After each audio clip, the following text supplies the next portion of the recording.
السلام عليكم ورحمة الله وبركاته. ازيكم يا حبايبي؟ عاملين ايه؟ صلوا على النبي يا جماعة. واحدة متصلة بيا بتقول ان احنا بنتين وولدين، بس مامتها بتفضل الصبيان قوي، فبتقول ما كانتش شايفاني انا واختي خالص، ولا بتسأل فينا غير لما تكون عيانة او عايزة حاجة عشان نشيلها نروح للدكتور، كده يعني نعمل لها طلباتها، لكن غير كده لا. كل ولائها لاخواتي الصبيان، حتى من كتر ما هي مدلعاهم ومبدياهم عننا في الفلوس وفي معاملة وفي كل حاجة حتى الأكل والشرب. الاتنين بايظين.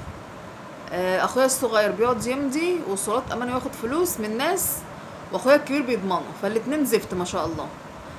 فأخويا الصغير ده اتجوز وخلف بنته ومراته واتطلق مراته، ومراته رفعت عليه نفقة، ولا بيسأل في البيت ولا بيديها فلوس.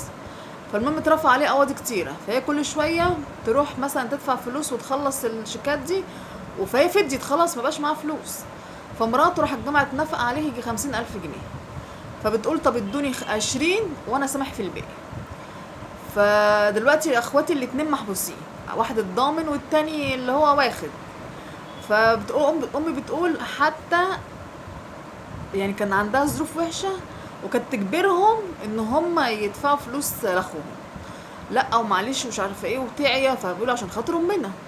فبتقول انا حصلت لي ظروف قبل كده وحشه واضطريت انا ابيع حاجات من شقتي، بقت امي تاخدها وهي وهو يفصلوني في ثمنها وياخدوا بنص الثمن.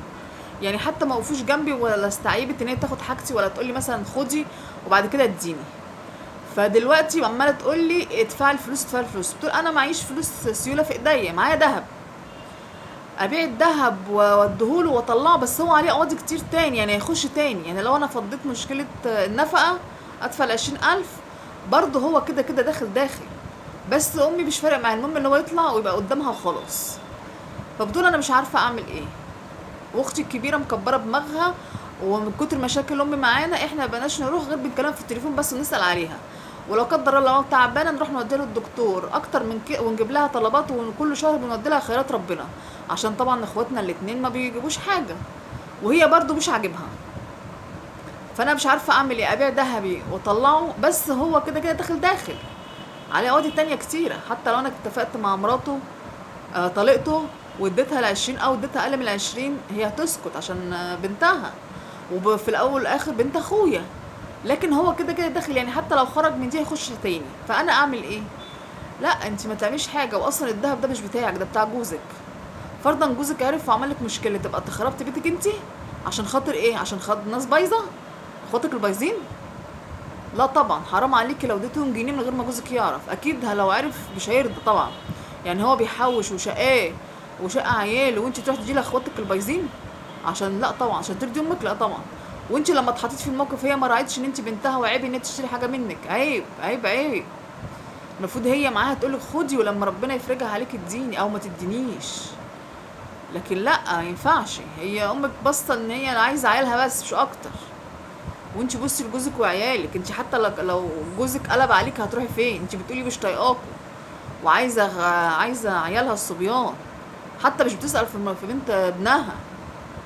فلا، امك غلطانه، ما ينفعش، وانت ما تبقيش حاجه. كده كده انت بتقولي داخل او عليه حاجات تانية كتير، يبقى انت بتعملي ايه؟ الكلام ده لو مثلا مفيش غير هي دي وهتصلح حاله بعد كده، لكن انت بتقولي كل شويه بيمضي عشان ياخد فلوس ويصرفها. فلا، انت غلطانه وامك غلطانه، سيبيها امك حره بقى، شيلتها تشيلها هي براحتها.